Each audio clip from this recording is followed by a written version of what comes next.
कि 21वीं सदी में हिंदुस्तान का ये जो नया परचम है, इसके पीछे मोदी जी का दृढ़ निश्चय छिपा हुआ है। ये मोदी जी का ड्रीम प्रोजेक्ट है। हालांकि इसका भी एक फेज पूरा हो रहा है। उम्मीद है 2024 तक इसका पूरा काम पूरा हो जाएगा और देश को अपनी नई संसद मिल जाएगी।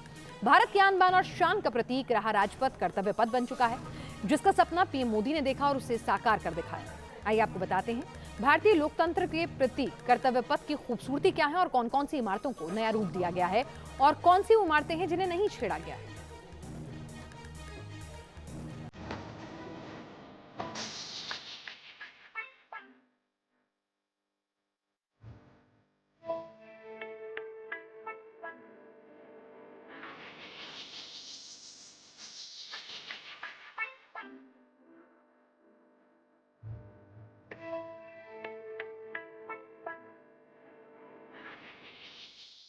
कर्तव्य पथ एक ऐसा पथ जो हिंदुस्तान की आन बान और शान का प्रतीक है।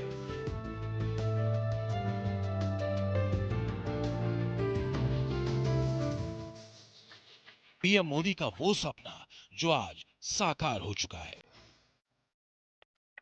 भारतीय लोकतंत्र का वो मकाम जो आसमान की तरफ सीना तान कर मानो कह रहा हो, ये नए हिंदुस्तान की तस्वीर है।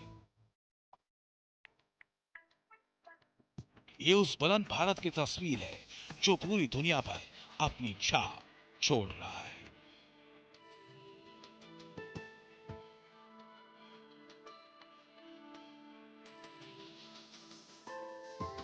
पीएम मोदी ने जिस सेंट्रल विस्टा प्रोजेक्ट का ख्वाब देखा, वो आज साकार हो चुका है।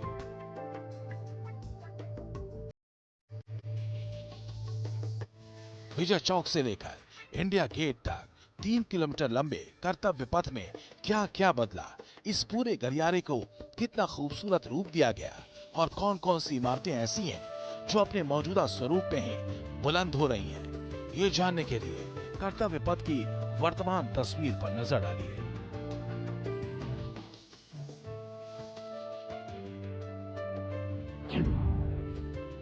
जिसके मुताबिक संसद भवन नया बनाया जा रहा है।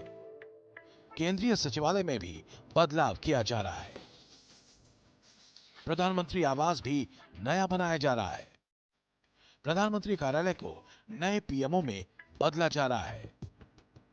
इसके अलावा नया उपराष्ट्रपति एन्क्लेव भी तैयार हो रहा है। इस प्रोजेक्ट में सबसे खास है नया संसद भवन जो त्रिकोण के आकार में बन रहा है।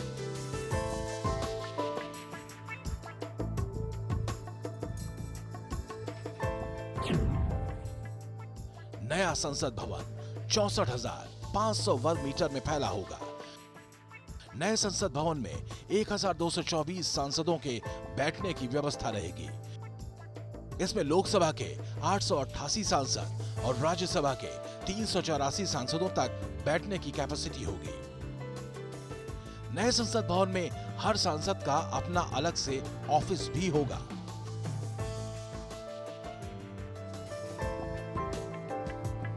सेंट्रल विस्टा प्रोजेक्ट के तहत प्रधानमंत्री का नया दफ्तर साउथ ब्लॉक और उपराष्ट्रपति का आवास नॉर्थ ब्लॉक के पास बनाया जा रहा है। मौजूदा नॉर्थ ब्लॉक और साउथ ब्लॉक को म्यूजियम में तब्दील किया जाएगा, जबकि उपराष्ट्रपति आवास समेत कई पुरानी बिल्डिंग्स को ढहा दिया जाएगा। जिन जिन इमारतों को जमींदोज किया जाएगा उसमें कृषि भवन, शास्त्री भवन, रक्षा भवन, उद्योग भवन, निर्माण भवन, जवाहर भवन, नेशनल म्यूजियम, विज्ञान भवन और जामनगर हाउस शामिल है।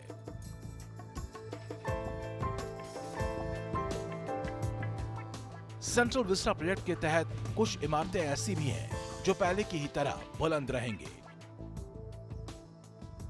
इसमें national war memorial, India gate, Rashtrapati Bhavan, Hyderabad house समेत वायु भवन शामिल है।